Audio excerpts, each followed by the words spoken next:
হয় মই বৰ্তমান য'ত উপস্থিত হৈ আছোঁ এয়া হৈছে পশ্চিম কাৰ্বি আংলঙৰ খেৰণি অঞ্চলৰ নেপালী বস্তিত আৰু এই নেপালী বস্তিৰ অলপ আগতেই যোৱাকালি প্ৰতিবাদ সাব্যস্ত কৰিছিল যিহেতু যোৱা 6 তাৰিখৰ পৰা যি অনশন কাৰ্য চলি আছিল ফেলাংপিত খেৰণি ফেলাংপিত আৰু তাৰ পিছতে এক খবৰ ওলাইছিল যে তেওঁলোকক প্ৰতিবাদকাৰীক আৰক্ষী প্ৰশাসনে আহি গ্ৰেপ্তাৰ কৰি লৈ গৈছে আৰু তাৰ পিছতে বহু জনতা ওলাই আহিছিল আসলতে একাংশ কাৰ্বি খিলঞ্জীয়া লোকসকলে আসলতে প্ৰতিবাদ সাব্যস্ত কৰিছিল আৰু লাহে লাহে সেই প্ৰতিবাদ গৈ এনেকুৱা পৰিস্থিতি পাই গৈছিল যে চাওক মই কেমেৰা পাৰ্চনক দেখুৱাবলৈ অনুৰোধ জনাইছোঁ এই স্থানতে যোৱাকালি প্ৰতিবাদকাৰীসকলে এই ধৰণে গোটেই ঘৰৰ যিসমূহ বেৰ আছে বা যিসমূহ আচবাব আছে সকলোবোৰ এনেকৈ ভাঙি লণ্ডভণ্ড কৰি দিছে আৰু সন্ধিয়া সময়ত তেওঁলোকে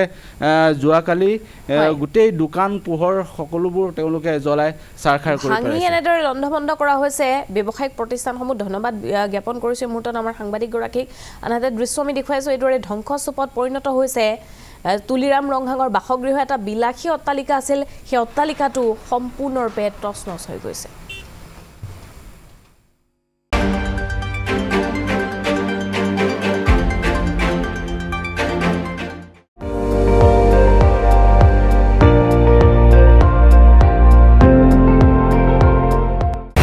আপুনি চাই আছে ND24 সৰ্বশ্ৰেষ্ঠ নহয় সৰ্বোত্তমৰ দৌৰত।